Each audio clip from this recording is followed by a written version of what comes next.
Hello, and welcome to SG Squared.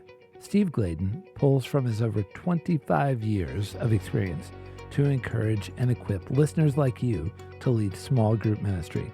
So let's listen and learn together. Welcome to another episode of SG Squared. Steve Gladen on small groups. Derek here with the man, the myth, the legend, Steve Gladen. Steve, how are you, my friend? Dude, doing well. We are in August and slowly creeping towards kickoff, and you're sporting your Washington Huskies, where I am doing nothing, no swag for the national champions, the Ohio State Buckeyes. But anyways, it's just good. Lots to catch people up on. So I don't know where you have it in the show, but this is gonna be quite the show, brother. Well, yeah, let me first tempt people with our title so that they stick around, because this is going to be a show on 5 tips for setting up your small groups strong this fall.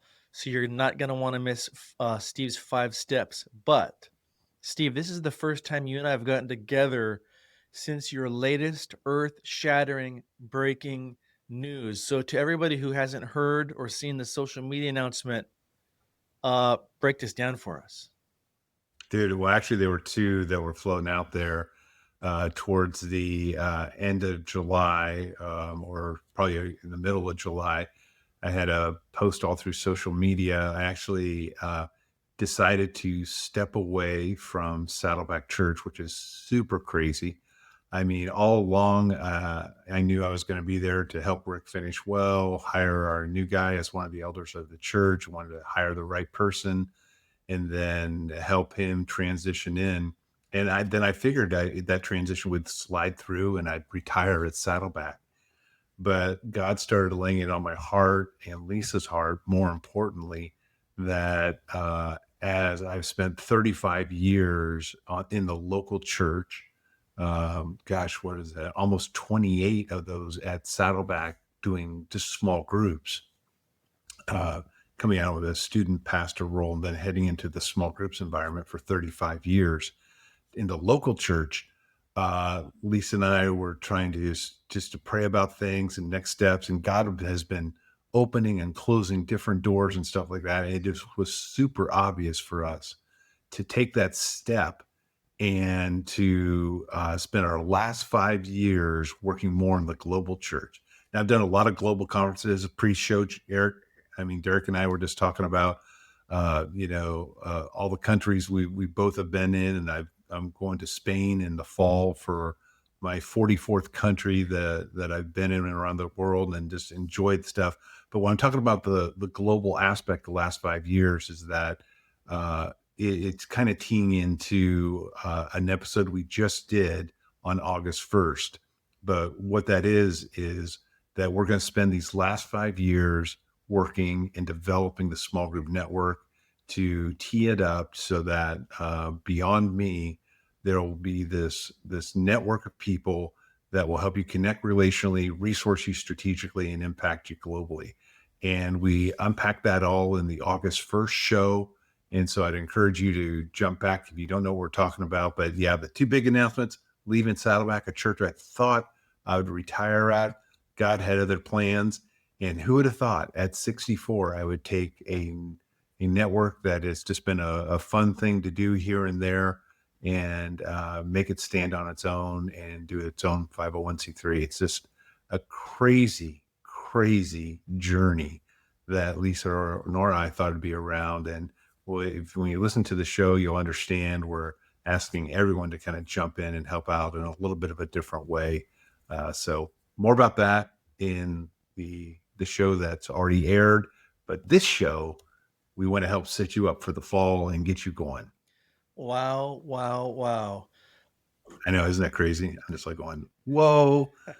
I mean, super. I mean, so many emails, so many texts, so many DMs of people that have seen the post back when, and still even today, some are trickling in. Just, I think people thought what I thought. I'd retire at Saddleback, and nothing against Saddleback. I'm still going to be an elder at Saddleback Church. Lisa and I are still attending our Saturday service.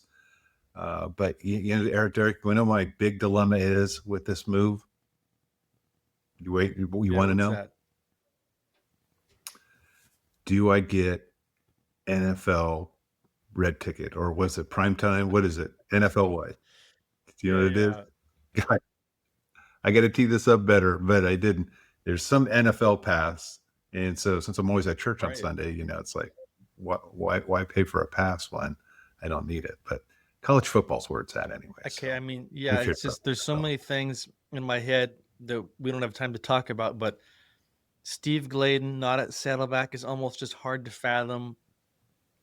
But Yeah, as we know, anytime, at least in short time around the block, anytime there's a change at the top with the head pastor, it always seems like within a few years, there's always so much change that happens, yeah, that's transitions true. with key staff. It's crazy how that works, isn't it? Yeah, you're so right, because statistically it's so true, because they'll say it's between the 2 to 5 year mark that all that change starts eking in. And so kudos to Andy and Stacy. They are taking Saddleback to that next zone. I mean, we're going to have a blast having a front row seat to everything that's happening. And trust me, I wouldn't stay as an elder of the church if I didn't believe in it. So ironically, the way our church is set up, I'm Andy's boss. So hey.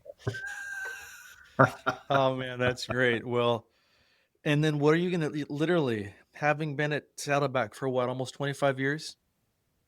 28. 28. That's insane. Okay. I mean, what are you gonna do with yourself not having to be on point for the weekends? Dude, it's crazy, but I will enjoy the weekends. But Monday through Friday, we'll be crushing the small group network and building things. And there's so many visionary things. I don't want to spoil the podcast that Yeah. we just did, but tons of stuff in there I want you guys to listen to, and also ways that you can help out the small group network. I mean, for 18 years, the network has just been kind of coasting along, uh, funded by Saddleback Church and taken care of by Saddleback Church. And now it's time for it to grow up and stand on its own, but it's going to take all of us to do that. So there's ways for you to participate in that. You can become a friend of Saddleback. You can come all access, or you can just be a donor to Saddleback Church. But the mission is what's more important than how it's funded. So listen to more for that, Yeah. and take And it I in. think you actually meant to say small group network, not be a friend or a funder of Saddleback, right?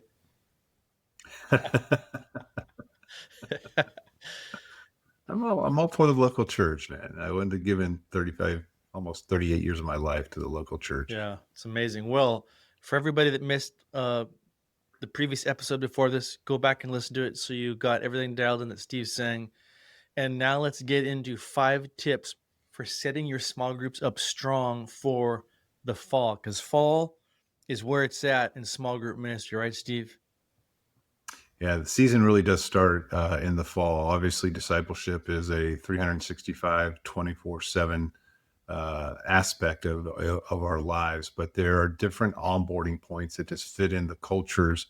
Tends to be a fall, tends to be January, and tends to be, there's some summertime things that are actually really strong for young couples, because kids are out of school and there's no homework and there's generally no sports league. So there's a lot of great summer things you can do too. But yeah, fall is one of those. And do want to talk, we want to give you 5 tips for starting to set that up. So whether you are on staff or a volunteer working directly with your small group leaders, or whether you are in a larger staff and you have staff that are helping you with this, we want to give you 5 tips that you can do to those people that are closest to your ring of influence to help set them up strong for the fall.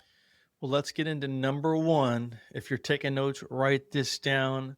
Clarify the why. What's this mean, Steve? Yeah, one of the things that I do when I consult with churches is we do a little exercise with whoever the main players are, and we pass a 3x5 card around, and we ask them to basically just clarify the why. What's the end in mind? What are you trying to do? And what happens with that is you find out that people know the physical address of the church, but they don't know where they're trying to take people. And by clarifying the why, one of the greatest tips you can give is start to reinforce why the groups exist. What is success for the small group leader? You want to make sure that when your small group leaders are meeting, they know they're not just meeting to go through a study. They're not just meeting to have connection or deep friendships, but they're meeting to take people to a certain endpoint. And what is that endpoint? And so the summer is a great time to set yourself up strong for the fall because you can clarify that why. And one of the things that's going to force you to do is say, what is the why? Sometimes the whys can be very superficial and they're not explained and they're not staffed. The resources aren't built around them. But this is a great opportunity for you to say, if a small group leader is going to express the why they exist, what are they there for? Are you in alignment with that? And the summer is a great time to relax and just have a great relational conversation with your small group leaders just to see where they're at. Do they understand why they're existing without you becoming the police and trying to take them to the woodshed or anything like that, or are you with that? But you can always lead in by just, helping to reinforce the why and say, what do they think about that and how are they doing with that and just where are they at? But make sure it's 100% relationally driven so that you can do that. And naturally, with that, you want to make sure that your training, your coaching, your curriculum pathway, all the tools that you have are all pushing towards that same central focus of clarifying that why and knowing what the why is. I love that. I think that's so key because as a small group leader, just being reminded of the bigger picture of why we're doing this, of why we're Mm. meeting and why we have this curriculum and why we're opening our home is just key. Uh, because sometimes people can just get in the grind and forget. So clarify the why. So good. Number 2, check in. Break that down for us. Yeah. Checking in is a number of things. One of the things is you obviously want to check in with people, which is what we've talked about in the last point, and helping to clarify the why, seeing how they're doing, and those pieces. But another great tip for you to do is check in with all your processes. As you're heading into a launch, how are things looking? Is everything done right? Because of the culture and summertime being a strong time where people kind of let their guard down or relax a little, mainly a lot of churches exhale during that time. You know, a lot of the times things can change or processes can change and it has a rippling effect. And so what I encourage you to do is, be able to check into not only with your people, but also the processes that you have in place for your group leaders. Click all the links that are on your website. Check all the tools that you have and everything else that you're putting out there to make sure it's there.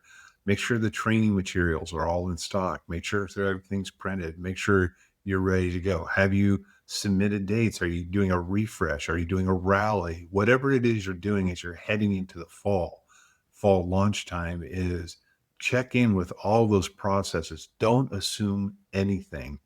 And part of what we do in that check, I mean, this fall is helping with our small group team. Even though I'm stepping away from Saddleback, I'm very entwined in the new model that they're working with. But as I was going through the registration process, found a little glitch and flipped it to the right person to saying, hey, because customer service is what happens when processes break down, your customer service drops low. And so what you want to make sure is that you're just checking in with everything, go to the volunteers that you have, are you connecting with people? Are the volunteers that may be building stuff for you or monitoring stuff for you? Just make sure it's there. Just check in with everything and don't assume anything because you want to make sure that you are ready to go for one of the most important seasons in small group ministry. You use the word customer service. And so on this point of checking in, it makes me think of Chick-fil-A and In-N-Out Burger. Does In-N-Out make the best burger in the world? No way. Yes, sir. No, I've had way better burgers. Does Chick-fil-A make the best chicken tenders? No, they often have those gristly pieces on the ends, which is just disgusting. This is blasphemy. My point is, though, they have mastered their check-in. They are so Yeah, passionate about what they do, and they've so thought about the customer service and serving, yeah. me, for example, whether it's the drive-through or dining in, everything's clean, usually, and they have the best service. And so you just kind of become a part of this thing where there's lines of cars wrapped around the building because they're so dialed in and they're so reliable. It's like, I'm back again. So let's do that for small groups. Come on, let's let me like In and Out and Chick-fil-A. It's a good point you're bringing, although you were blasphemic in, what you said about the two places. But, it is a good point that when that they just don't train one time and then forget and never do the checkups or the check-ins. And so it's a good point that you're bringing. I love it. Check in. Number 3, listen well. How can we listen well, Steve? There's so many things that and this kind of rolls into that first point when we talked about clarifying the why. But when you're talking to people, make sure that they have your undivided attention. One of the things, only because I get so trying to do multitasking, which I obviously know I can't do well. But one of the things when I'm with people to listen better is I'll silence my phone and I'll put it in my pocket. There's research that says even when you put your phone on the table and flip it, glass side down, there's still a psychological thing to people that's saying that phone is a little bit more important than the conversation you're having. There's probably nothing that's going to happen in the 30, 40 minutes that you're going to be engaging with that person that, the world won't fall apart. And so I would encourage you, there's so many things about listening that is all peppered throughout the Bible and the book of James and the book of Proverbs and many other places. But the thing is, you have two ears and one mouth, and listening is one of the most important things you can do. It's so important there's a psychological term that floats out there called in teaching about polar, and it's an acrostic that talks about listening skills. You can look it up on Google if you'd like to, but the main crux of that whole deal is make sure that you're looking at them, that you're not doing a stare down, but that you're looking from like the tip of the nose to the top of the eyebrows, that you're kind of leaning into them, you're nodding, you're repeating what they're saying so that they know that you are listening. You can ask them how they're feeling about something, but listening skills are so important that in the English language, it's funny that the word listen, if you rearrange the letters, you can get the word silent. And so part of the key of listening well is you being silent so that they can share, what's going on with them. The other thing with that, I encourage you to do with it is finding out about them. How are they doing? What doing that check in with them is part of the process of just you know not only listening well, but part of listening is asking good questions and then sitting back. How's your summer going? What's been a high? What's been a low? How's your family doing? The more you can use first names on that, the deeper your relational skills with them will go. And so what you want to be able to do is if you're going to take the time to clarify the why, if you're going to take the time to check in, not only with processes and everything, and you're actually getting time with these people, make sure you listen well. And so ask yourself, how much listening is happening when I'm with people and how much is me talking? Everything you just said there, I think, is so key and can be applied to so many different areas of life beyond small groups and ministry. I mean, listening well in this age of mobile phones, social media, AI, it's listening well is a lost art, essentially. And Yeah. so if we do what Steve just said, just in our meetings with our small group leaders and our meetings in ministry, I mean, that is a lost art that will make a bigger impact, I'm convinced, than most things we could do, because who's listening well and putting their phone down, leaning in, listening? That was great. Yeah. Okay, number 4, say thank you. Yeah. It our family has a goofy phrase that rolls off that, which I won't bore you with, but part of saying thank you, it's fascinating that in Hebrews 3:13, it says that encouragement has the power to restrain sin. And in this season where I have stepped out of Saddleback and stepped into the small group network, um, it has been a powerful time that people have been sending me notes of thank you, and the encouragement that I get from that, and how they have poured into my life. And it has been powerful, as there's been hundreds of notes that have poured into me. It has a way of giving you that hope, has that way of giving you that confidence, has that way of giving you faith to be able to do sometimes the things that you don't think you can do. And when you say thank you can be done in many different ways. What I hate in our culture is that we've distilled thank you down to a gift card.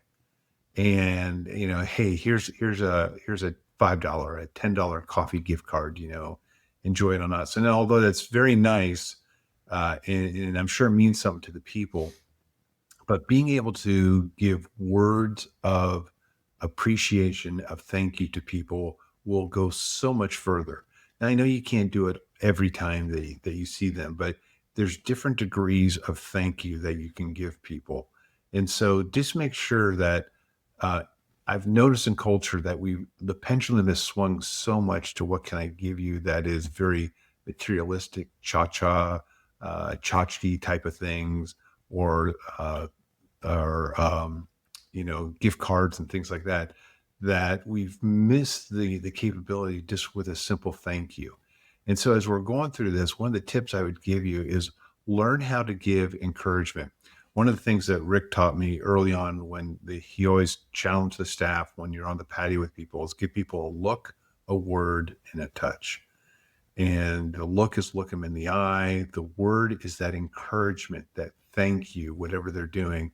And then giving them a touch, whether it's a handshake or a hug or a fist bump or whatever it is, something that gives physical touch that's appropriate is, a key to that. And so recognition is a powerful piece of what they do. Now, part of it is, in order to say thank you in a very personal way, and able to give recognition, or to give encouragement, or to give hope, you've kind of got to know a little bit of the context to their life. So I'd encourage you, the more you're with a person, the more you get to know them, the more you're going to have words that will speak to their heart, that will really do what Hebrews 3:13 says. Say thank you. So good. And last but not least, that brings us to number 5, model openness. What's it mean to model openness? Yeah, and part of this just starts with you. And the beautiful tip I would give you is be as clear and as transparent as you can with your small group leaders. Not everybody has a perfect day, not everybody has a great day. I've been able to share with some of the leaders, at Saddleback, because they'll ask, how you doing? I go, dude, I am anxious. I am scared. I know those are not biblical. I know I got to work through those, but in all honesty, that's just where I'm at. And so being able to model openness, it can work both ways when you're on a high of highs and excited about things. And so, when I'm with people, I try to be who I am. And one of the greatest compliments is when I'm talking with people and they go, that is so Steve Gladen. And I'm just like going, they know who I am and they know I'm real. And one of the things I just would encourage you to do is, you are their pastor, no doubt about it. But there was only one perfect person on this planet, and we all know it was Jesus. And so part of what is going to be important for you as you model openness is to realize you're a pastor, but you don't have to be perfect. And, the more you can build that reality that is there. I love when I've been reading through the book of Acts, just the transparency that flows from everybody. I love the one part in Acts 2:42-47 when they said they gave to everyone who had needs. And you don't know what the needs are unless people are transparent showing it to you. And so, there's that place that is that makes that brings endearment to you and them when you're sharing a special part of your life that you say, this is how you can pray for me. This is how you can come around me. And so it's really important that if you want a good, healthy leadership that is flowing throughout your small group ministry, it starts with you. If you're plastic, they'll be plastic. If you're real, they'll be real. And so I just encourage you, there's a piece with this too that, it's called unequal disclosure. So it's really important that you understand you don't come in and drop the whole ceiling down of saying, this is everything I'm going through when they're not even expecting that, or you've never done that before. But you start with equal disclosure so you can build the health of your small group leaders together. So they're starting to get to know a little bit more about you. You get to know a little bit more about them, and you keep taking it deeper, deeper, and deeper, so that you can model openness just free and going. And one of the beauties I've had at Saddleback, being there 28 years, or almost 28 years, is that ability that people know who I am and I can be who I am. Now, when I meet somebody new, I've got to power it back a little bit and not scare them to death, because everyone comes in with presuppositions of what a pastor is, and so you don't want to shatter them right at the start, but you do want to slowly but surely be able to have a time when you can be real with them. Model openness. That was number 5, and those are your 5 tips for setting your small groups up strong this fall. That was great stuff. That comes from, what would you say, again, 28 years of small group ministry at Saddleback, Steve? Yeah, it's a lot of life that I've gone through. So that's the beautiful thing about the gray hair. And Derek, that's the great thing about you, having that perfectly shaven head. No one will know when you're gray. Yeah, I'm going to have the last laugh. Yes, you will. Well, that was great. Chris. Steve, any thoughts before we sign off? Any final thoughts in this episode before we sign off and say our goodbye? Yeah. You're going to be hearing more about the small group network in the next phase, but make sure you kind of get the ground floor breaking news of that. Get in, tune in. It's on SG Squared. It's the August 1st show. No matter where you're catching this show in the future, I encourage you to go back, listen to that, get to know where we're going, how you can help the small group network, how it'll help people, how it'll help you, and how we'll just be able to continue on to build a legacy of, helping not only Temple Courts, but house to house. And sadly to say, most resources out there for house to house, how to build your weekend, how to take your church to the next level, and all that. We're building something very special that has to do with discipleship and taking people to that next step. So tune into that episode, and super excited, and always make sure that you tune in and listen to us. And thank you, everybody, for tuning into this episode. We really hope and pray that it encouraged you and empowers you to lead stronger small groups this fall, and in turn change lives and disciple more people. So until next time, goodbye. See you guys. Thank you for listening. Don't forget to subscribe wherever you listen to podcasts. And to dive in deeper, get more resources, or join the small group network, just head over to smallgroupnetwork.com.